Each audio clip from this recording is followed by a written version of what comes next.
नमस्कार, मैं रवीश कुमार। दुनिया भर में सरकारों के कामकाज का तरीका बदल रहा है। सरकारें भी बदल रही हैं। धारणा यानी छवि ही नई जमीन है, उसी का विस्तार ही नया राष्ट्रवाद है। मीडिया अब सरकारों का नया मोर्चा है। दुनिया भर की सरकारें मीडिया को जीतने का प्रयास कर रही हैं। हर जगह मीडिया वैसा नहीं रहा जैसा होने की उम्मीद की जाती है। पिछले साल न्यूयॉर्क टाइम्स में एक लेख छपा था। इकोनॉमिक्स के प्रोफेसर सर्जेई गुरिव और राजनीति शास्त्र के प्रोफेसर डेनियल ट्रेसमैन का ये लेख कहता है कि आजकल नए प्रकार के ऑथोरिटेरियन सरकारों का उदय हो चुका है। ये सरकारें विपक्ष को खत्म कर देती हैं, थोड़ा बचा कर रखती हैं ताकि लोकतंत्र का भ्रम भी बना रहे। इन सरकारों ने ग्लोबल मीडिया और आईटी युग के इस्तेमाल से विपक्ष का गला भी घोंटा है। अति प्रचार, बहुत ज्यादा प्रचार, दुष्प्रचार, झूठा प्रचार यानी प्रोपेगेंडा का खूब सहारा लिया जाता है। सेंसरशिप के नए नए तरीके आ गए हैं। सूचना संबंधी तरकीबों का इस्तेमाल होता है ताकि रेटिंग बढ़ सके। इसे भी अब फर्जी तरीके से बढ़ाया जाता है। नागरिकों को एहसास दिलाया जाता रहता है कि आपके पास कोई दूसरा विकल्प नहीं है, हम ही श्रेष्ठ विकल्प हैं। इस लेख में इन शासकों को नया ऑटोक्रेट कहा गया है, न्यू ऑटोक्रेट, जो मीडिया को विज्ञापन की रिश्वत देते हैं, मीडिया पर केस करने की धमकी देते हैं, नए नए निवेशकों को उकसाते हैं कि सरकार की आलोचना करने वाले मीडिया संस्थान को ही खरीद ले।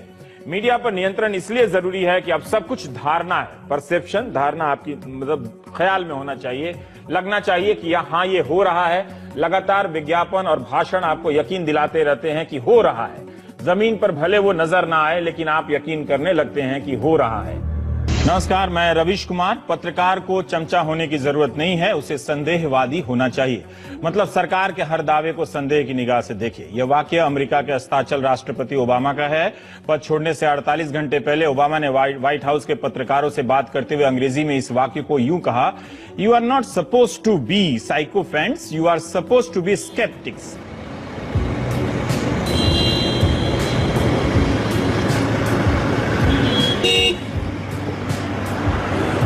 दिल्ली का यह इलाका लटियन जोन है। किसी भी रास्ते से गुजरिए आपको मीडिया की गाड़ी दिख जाएगी। किसी न किसी मकान से कोई पत्रकार निकलता दिख जाएगा।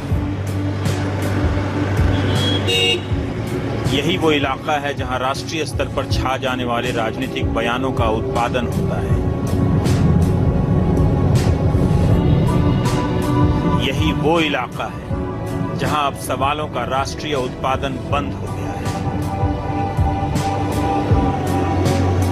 जो समझदार हैं वो अब यार हैं, जो नहीं समझ सके वो मुकदमे झेल रहे हैं। राजनीतिक दल के लीगल सेल के वकीलों ने अपनी निष्ठा जतानी शुरू कर दी है। पत्रकारों के खिलाफ जहां तहां केस करने लगे हैं। किसी को पुलिस थाने में बिठा लेती है तो कहीं भीड़ हमला कर देती है।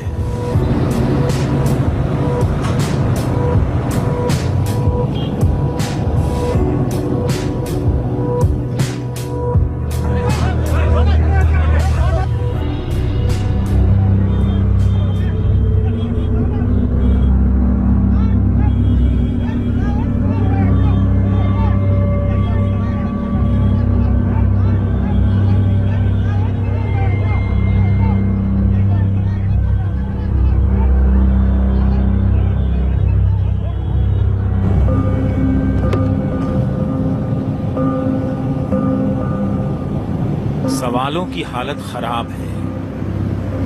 उन्हें देखकर लगता है कि जैसे किसी ने उनके चेहरे पर चादर डाल दी और वो चुपचाप लटियन दिल्ली के रास्तों से निकलकर जा रहे हैं। इन रास्तों पर कोई पत्रकार मिले तो पूछिएगा, क्या उन्हें डर लगता है? वो बिना बोले जवाब दे देंगे। दिल्ली के पत्रकारों को अब डर लगता है। अब या तो चमचे बोलते हैं या फिर जिन्हें चमचा होना है वो बोलते हैं। यह इलाका हमारे पेशे के भीतर बैठ गए राष्ट्रीय भय की राजधानी है। कभी आपने डर की राजधानी के बारे में सुना है? रात का रिपोर्टर पढ़िएगा, निर्मल वर्मा की कहानी है। दिल्ली के रास्तों पर खुफिया एजेंसियों का एक भय हमेशा एक रिपोर्टर का पीछा कर रहा होता है। टेलीफोन की हर घंटी दहशत पैदा करती है। कि कहीं रिकॉर्डिंग तो नहीं हो रही है।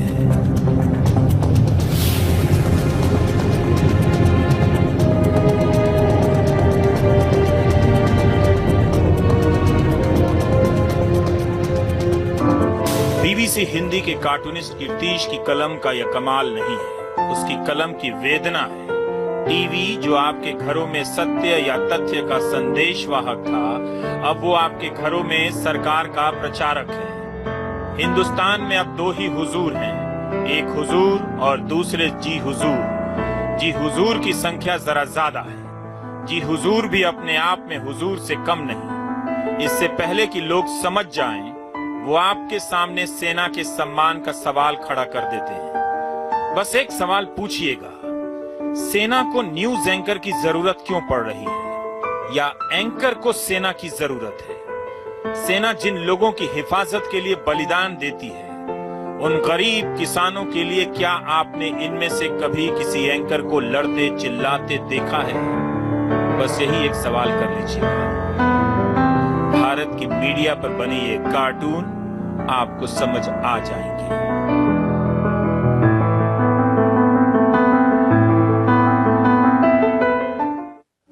नमस्कार, मैं रविश कुमार। इतना भी घबराने की जरूरत नहीं है, बस जानने की जरूरत है कि इस मीडिया में क्या हो रहा है। फिर आपको समझ आ जाएगा कि आपके साथ क्या होने वाला है। डराने वाले ताकतवर होते हैं, ये बात सही है, पर उसका क्या करेंगे जिसके पास ताकत नहीं होती मगर जो डरता नहीं है। मैं आपको एक बात बताता हूं, फिर आप इसे अपने मन में रख लेना। दिल्ली जब आइएगा तो पत्रकारों से मिलिएगा, मिलकर जो अनुभव होगा एक डायरी में लिखिएगा और गर्मी की छुट्टियों के बाद वो डायरी मेरे पास भेज दीजिएगा। आपको दिल्ली में दो तरह के पत्रकार मिलेंगे, एक जो डरे हुए हैं और एक जिन्हें डराया जा रहा है। जो डरे हुए हैं उनमें दो तरह के डरपोक मिलेंगे, एक जिन्हें डरने की काफी कीमत मिल रही है, बहुत ज्यादा, दूसरे जिन्हें डर के बदले सिर्फ डर ही मिल रहा है। दिल्ली के पत्रकारों की हालत यह है कि कह दीजिए कि आपका फोन रिकॉर्ड हो रहा है तो घबराकर बातचीत बंद कर देते हैं। रिकॉर्डिंग की बात सच है या नहीं, मगर कोई रिकॉर्ड कर रहा है इसका डर सच है। राजकमल झा की इस बात को कितनी बार अपने कार्यक्रम में दोहराऊं, फिर भी एक बार सुन लीजिए, क्या पता अब इस तरह की बात करने वाले लोग ही ना रहें। Important, especially in an age, and I turned 50 this year, so I can say that, when we have a generation of journalists who are growing up in an age of retweets and likes, and they do not know that criticism from a government is a badge of honor. पूरी दुनिया में media सत्ता की गोद में खेल रहा है। ये मीडिया गोदी मीडिया है। अंग्रेजी में इसे एम्बेडेड जर्नलिज्म कहते हैं। हिंदी में कोई शब्द नहीं था, इसलिए इसे आप गोदी मीडिया कह सकते हैं। वो मीडिया जो गोद में बैठना पसंद करता है। टीवी के जरिए आपकी धारणा को, सोच को, आपके दिमाग में छवि को नियंत्रित किया जा रहा है। आखिर क्या बात है कि दो चार मुद्दों के आसपास ही तमाम चैनल साल भर बहस करते हैं। इतना बड़ा देश, दुनिया भर में टीवी को मैनेज करना अब सरकार और चुनावी रणनीति का हिस्सा है। मैं बहुत दिनों से एक एनिमेशन पर काम कर रहा था। हमारे ग्राफिक्स कलाकार ईशान ने मेरे मन लायक बना ही दिया, तो सोचा आज उसको जरूरत से पहले आपको दिखाता हूं, ताकि आपको पता चले कि आपके साथ, मतलब आप दर्शक के साथ क्या होने जा रहा है। टीवी के सामने बैठे इसी दर्शक के बारे में कहा गया कि यह शक्तिशाली है, अपने रिमोट से तय करता है कि कौन सा चैनल देखेगा और क्या देखेगा। इसलिए चैनलों की दुनिया में होड़ मची अलग अलग खबरों को लाने की। धीरे धीरे होड़ बंद हो गई। कभी तालिबान तो कभी 2012 में दुनिया खत्म होने के कार्यक्रम आने लगे। एक रिपोर्टर तो स्वर्ग की सीढ़ी तक पहुंचा। सारे चैनल धीरे धीरे एक से होने लगे। सारे दर्शकों को धीरे धीरे एक सा बनाया जाने लगा।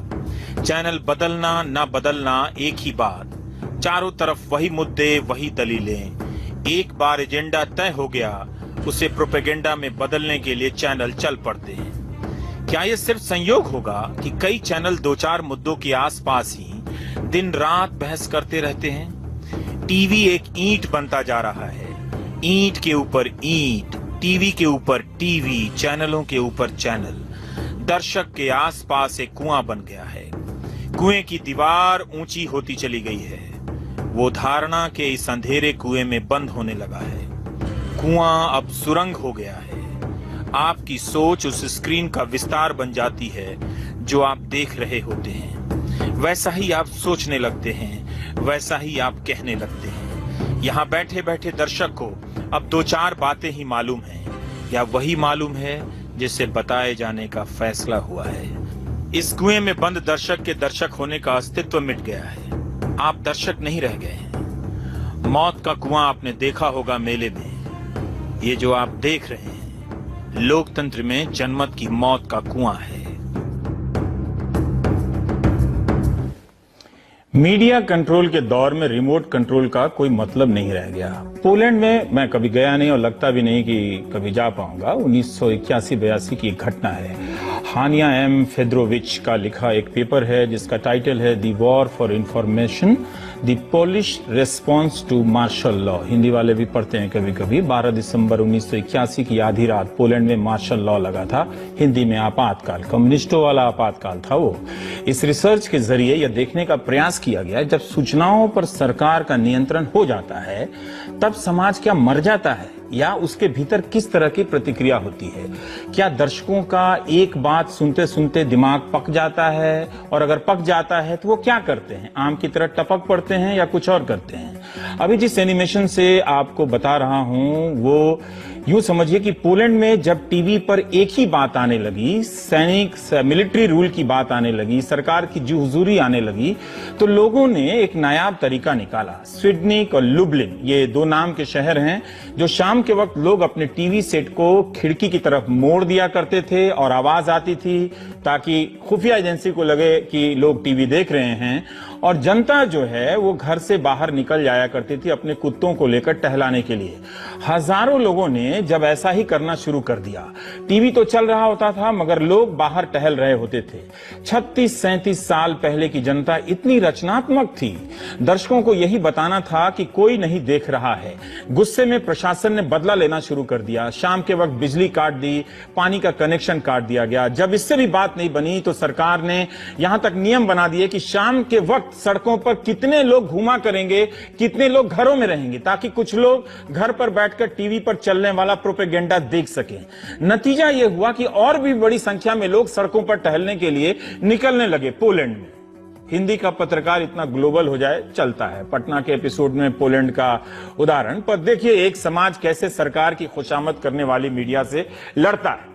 लोग तब भी मीडिया और सरकार का गेम समझ रहे थे, अब भी समझ ही रहे होंगे। पोलैंड में लोग अपील करने लगे कि अखबार मत पढ़िए। उस समय एक नारा चला कि let the piles of unsold newspapers at the news stands demonstrate our opposition to military rule. Hindi में न्यूज स्टैंड पर अखबारों को बिना बिके पड़े रहने दीजिए ताकि उन्हें समझ में आ जाए कि हम इस मिलिट्री रूल का विरोध करते हैं। इसका असर हुआ। सेना के नियंत्रण में छपने वाले अखबारों को लोगों ने खरीदना बंद कर दिया।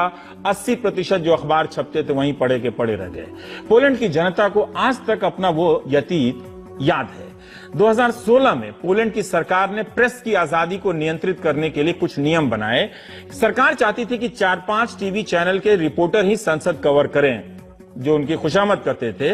विपक्ष ने कहा कि यह सब सूचना को रोकने के तरीके हैं ताकि नागरिकों को पता नहीं चले कि संसद में क्या हुआ और सरकार ने क्या फैसले ले लिए। विपक्ष की यह बात जनता समझ गई और 13 दिसंबर 2016 की रात संसद को घेर लिया।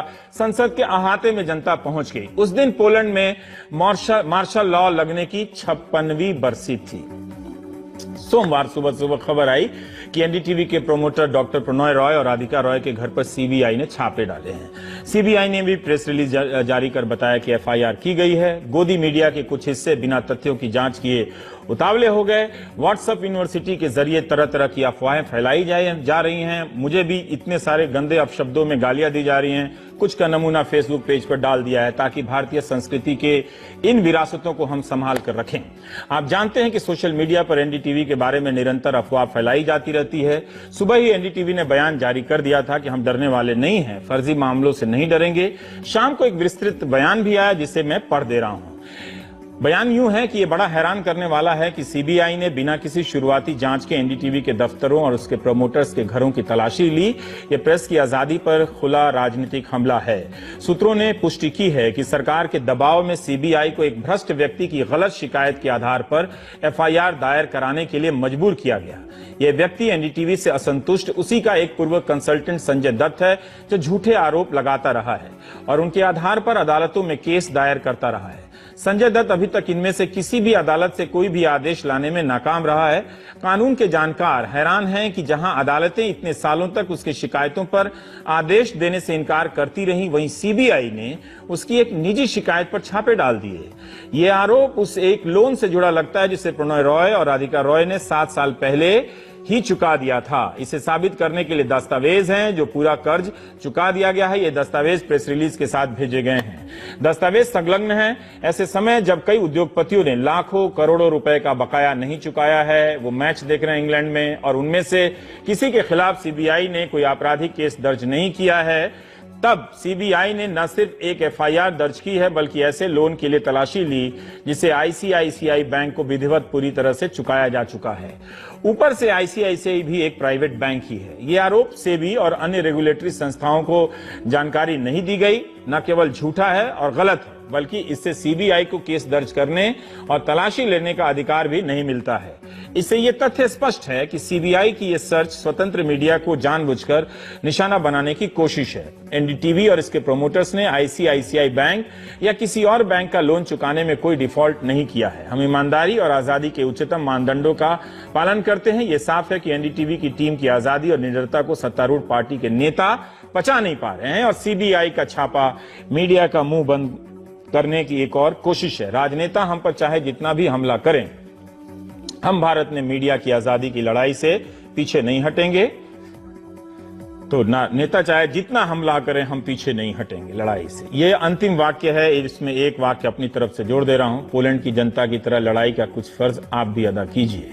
आप में से बहुत लोगों ने इसे मीडिया की आजादी पर हमला माना है, आवाज उठाई है। बहुत से पत्रकारों ने इसका विरोध किया है। बहुत से लोगों ने व्हाट्सएप पर किया है कि वे समझ रहे हैं कि इस खेल के जरिए किसे डराया जा रहा है। योगेंद्र यादव, सिद्धार्थ भाटिया, हरतोष सिंघल, एमके वेणु, राजदीप सरदेसाई, शोएब दानियाल, प्रवीण स्वामी, ओम थानवी, रामचंद्र गुहा, अजय शुक्ला, ये वो लोग हैं जो तमाम मसलों पर पब्लिक स्पेस में लिखते रहे हैं, बोलते रहे हैं। मुख्यमंत्री अरविंद केजरीवाल, मुख्यमंत्री ममता बनर्जी ने भी इस छापेमारी को डराने की कार्रवाई बताया है। देश भर से आम दर्शकों ने भी आई सपोर्ट एनडीटीवी का ट्वीट किया है। हम सब के प्रति आभार जताते हैं।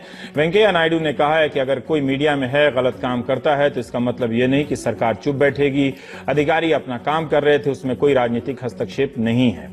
एनडीटीवी ने अपना जवाब दे दिया है। जिस व्यक्ति की शिकायत पर देश की अदालत ने संज्ञान नहीं लिया, उस व्यक्ति की शिकायत पर सीबीआई छापे मारने चली आई। अधिकारी काम कर रहे हैं। जबकि एनडीटीवी के प्रमोटर ने साफ कहा है कि जिस लोन को लेकर बात थी वो चुका दिया गया है। वैसे कानून को याद दिलाना चाहिए कि 6 लाख करोड़ का जो नॉन परफॉर्मिंग एसेट है, जो लगातार बिजनेस अखबारों में छपता रहता है बैंकों का, उसके लिए भी कुछ काम करने की जरूरत है। बहरहाल ये जो हमला है वो दरअसल आप पर है। आज ये हमला नहीं होता तो मैं वो करता जिसके बारे में शनिवार से सोच रहा था। आप जानते हैं कि भारत के 2 बड़े राज्य मध्य प्रदेश और महाराष्ट्र के किसान आंदोलन कर रहे हैं। पूरे महाराष्ट्र में सोमवार के दिन किसान स्ट्राइक थी। इन किसानों की मांग वही है जिससे सरकार बच रही है। किसान चाहते हैं कि जितनी लागत है उसमें 50% मुनाफा जोड़कर दाम देने की गारंटी दे सरकार।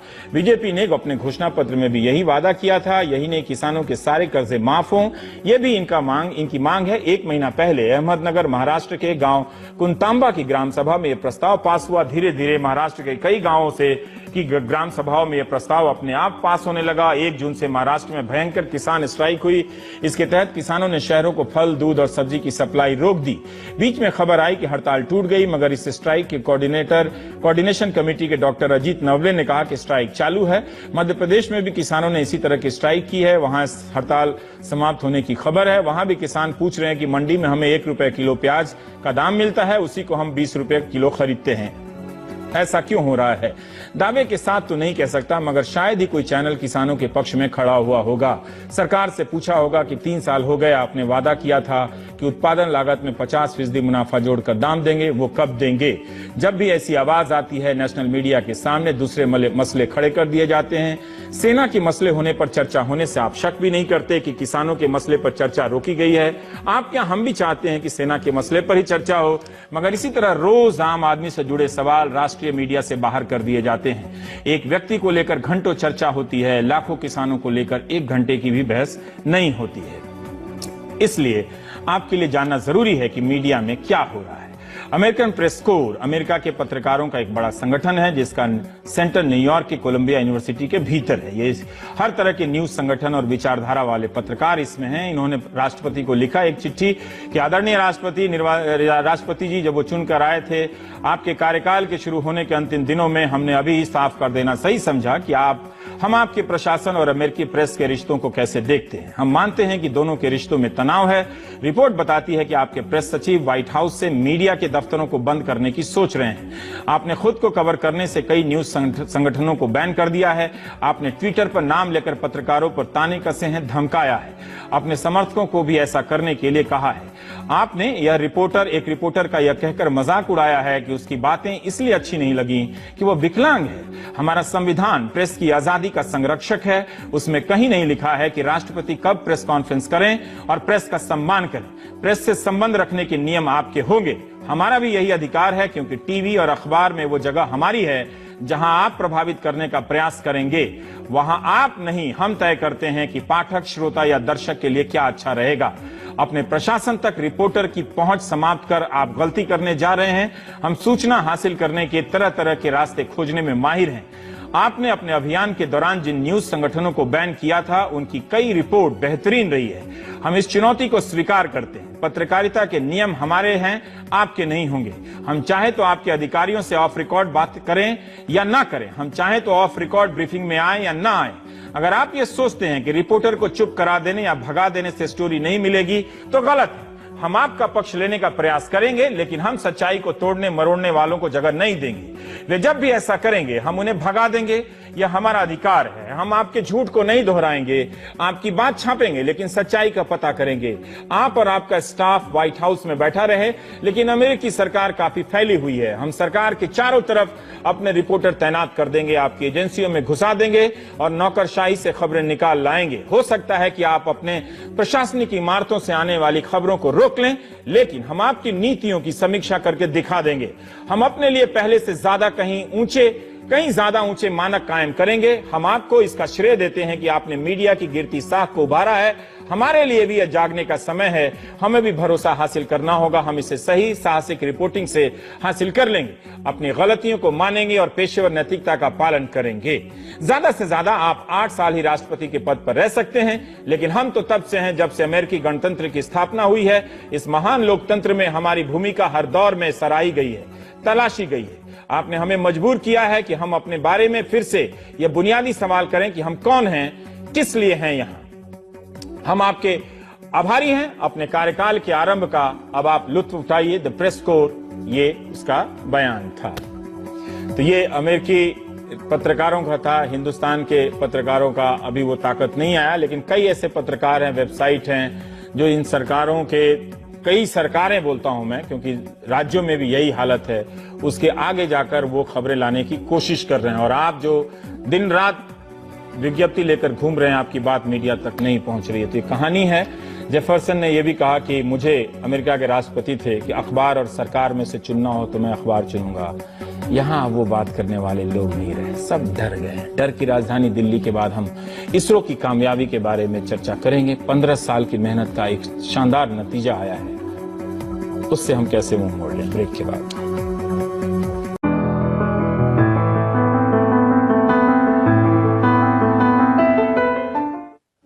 नमस्कार, मैं रवीश कुमार। इतना भी घबराने की जरूरत नहीं है, बस जानने की जरूरत है कि इस मीडिया में क्या हो रहा है। फिर आपको समझ आ जाएगा कि आपके साथ क्या होने वाला है। डराने वाले ताकतवर होते हैं, ये बात सही है, पर उसका क्या करेंगे जिसके पास ताकत नहीं होती मगर जो डरता नहीं है।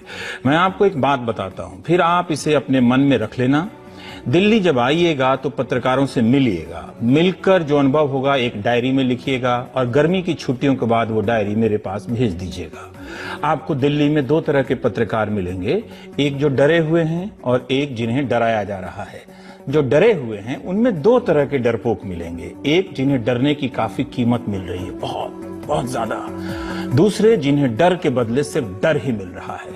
दिल्ली के पत्रकारों की हालत यह है कि कह दीजिए कि आपका फोन रिकॉर्ड हो रहा है तो घबराकर बातचीत बंद कर देते हैं। रिकॉर्डिंग की बात सच है या नहीं, मगर कोई रिकॉर्ड कर रहा है इसका डर सच है। राजकमल झा की इस बात को कितनी बार अपने कार्यक्रम में दोहराऊं, फिर भी एक बार सुन लीजिए, क्या पता अब इस तरह की बात करने वाले लोग ही ना रहें। Important, especially in an age, and I turned 50 this year, so I can say that, when we have a generation of journalists who are growing up in an age of retweets and likes, and they do not know that criticism from a government is a bad.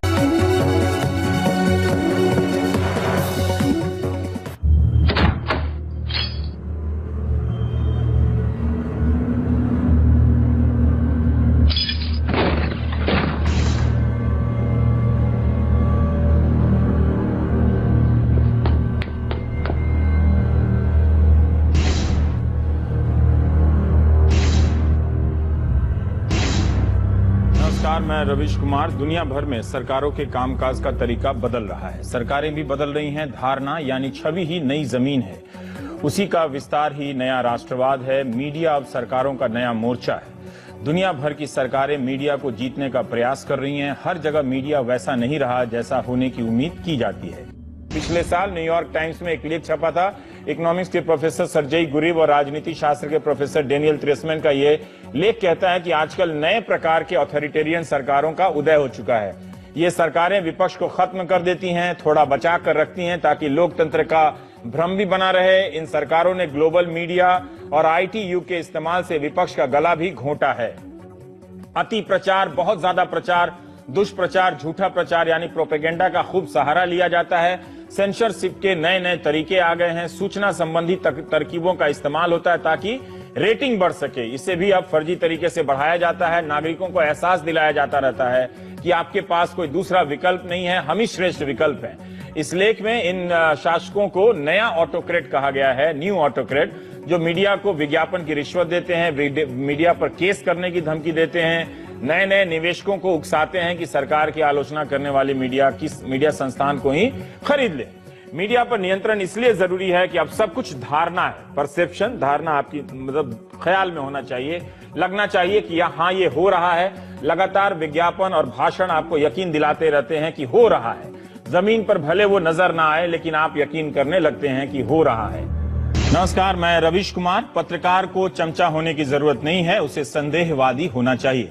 मतलब सरकार के हर दावे को संदेह की निगाह से देखिए। यह वाकया अमेरिका के अस्ताचल राष्ट्रपति ओबामा का है। पद छोड़ने से 48 घंटे पहले ओबामा ने व्हाइट हाउस के पत्रकारों से बात करते हुए अंग्रेजी में इस वाक्य को यूं कहा, you are not suppose to be sycophants, you are suppose to be sceptics.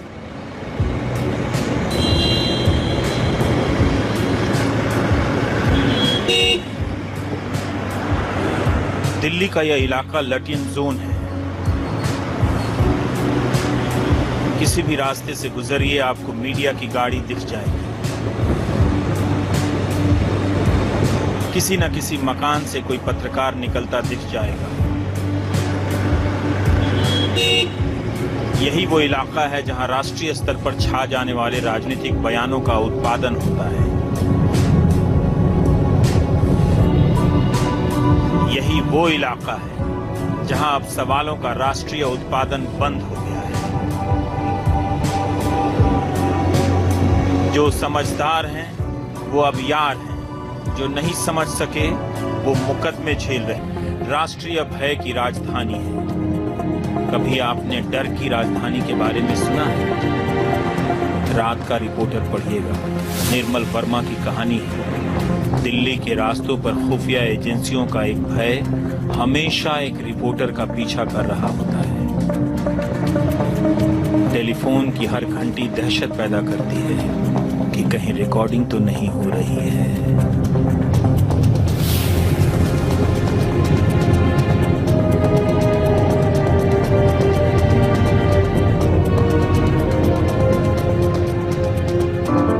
BBC Hindi के कार्टूनिस्ट कीर्तिश की कलम का यह कमाल नहीं है, उसकी कलम की वेदना है। टीवी जो आपके घरों में सत्य या तथ्य का संदेशवाहक था, अब वो आपके घरों में सरकार का प्रचारक है। हिंदुस्तान में अब दो ही हुजूर हैं, एक हुजूर और दूसरे जी हुजूर। जी हुजूर की संख्या जरा ज्यादा है। जी हुजूर भी अपने आप में हुजूर से कम नहीं। इससे पहले कि लोग समझ जाएं, वो आपके सामने सेना के सम्मान का सवाल खड़ा कर देते हैं। बस एक सवाल पूछिएगा, सेना को न्यूज एंकर की जरूरत क्यों पड़ रही है, या एंकर को सेना की जरूरत है? सेना जिन लोगों की हिफाजत के लिए बलिदान देती है, उन गरीब किसानों के लिए क्या आपने इनमें से कभी किसी एंकर को लड़ते चिल्लाते देखा है? बस यही एक सवाल कर लीजिएगा। भारत की मीडिया पर बनी ये कार्टून आपको समझ आ जाएंगे। राजनीतिक दल के लीगल सेल के वकीलों ने अपनी निष्ठा जतानी शुरू कर दी है। पत्रकारों के खिलाफ जहां तहां केस करने लगे हैं। किसी को पुलिस थाने में बिठा लेती है तो कहीं भीड़ हमला कर देती है।